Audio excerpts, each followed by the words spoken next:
Hi everyone, I am doing a review on this brain teaser set that I got off Amazon, and it comes in this really nice and sturdy box. So let's go ahead and open it up. And I did look at this earlier already.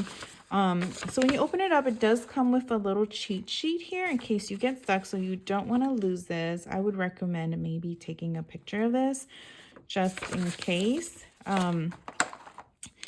This was really a cute, but we've kind of already messed around with it.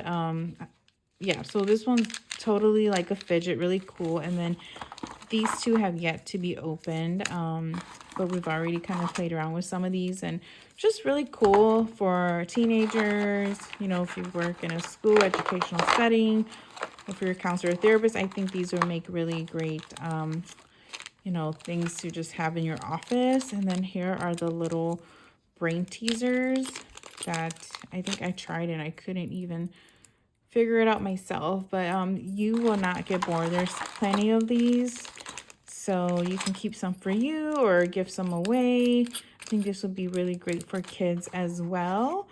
So I would highly recommend this set if you're thinking about getting it for you.